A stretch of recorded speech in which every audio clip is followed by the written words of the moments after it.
தினமொரு வசனம். 2 கொரிந்தியர் 5வது அதிகாரம் 6வது வசனம். நாம் தரிசித்து நடவாமல் விசுவாசித்து நடக்கிறோம். விளக்கம். தேவன் சில வேளைகளில் நம்முடைய ஜெபங்களுக்கு ஆச்சரியமான வழிகளில் பதிலளிக்கிறார். ஆனால் நாம் அற்புதங்களில் மட்டும் ஈடுபாடு கொண்டிருப்பதை தேவன் விரும்புவதில்லை. எனவே இயேசு தன்னுடைய வீட்டிற்கு வந்து தன்னுடைய மகனை குணமாக்க வேண்டும் என்று வேண்டிக் கொண்ட மனிதனை அவர் கனிவுடன் கடிந்து கொண்டார். ஆனால் அவனுடைய விண்ணப்பத்திற்கு அவர் பதிலளிக்கும் வகையில், நீ போகலாம், உன் குமாரன் பிழைத்திருக்கிறான் என்று கூறினார்.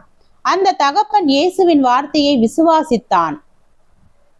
அவன் கிறிஸ்துவின் எளிய கட்டளைக்கு கீழ்ப்படிந்து தன் வீட்டிற்கு சென்றபடியால் அவன் விசுவாசித்தான் என்பது விளங்குகிறது. அவன் வீட்டிற்கு சென்ற பிறகு முந்தின நாளின் 7ஆம் மணி நேரத்தில் தன்னுடைய மகன் குணமடைந்தான் என்பதை அவன் அறிந்தான். அவனுடைய வேலைக்காரர்கள் நடந்த அற்புதத்தை அவனுக்கு விளக்கி கூறினார்கள்.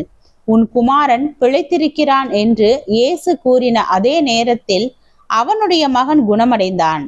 தேவன் நம்முடைய ஜெபங்களுக்கு பதிலளிக்கும் போது அவருடைய சரியான வேலையையும் அற்புதங்களை செய்த தேவனை நாம் மறந்துவிடும் அளவிற்கு நாம் அவ்வற்புதங்களை சார்ந்து கொள்ள கூடாது என்பதில் கவனமாய் இருக்க வேண்டும்.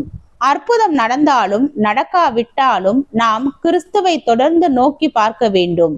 நாம் நோயையும் துயரத்தையும் மன முறிவையும் சந்திக்கும் போது தேவனை நம்ப வேண்டும். நாம் தரிசித்து நடவாமல் விசுவாசித்து நடக்க வேண்டும்.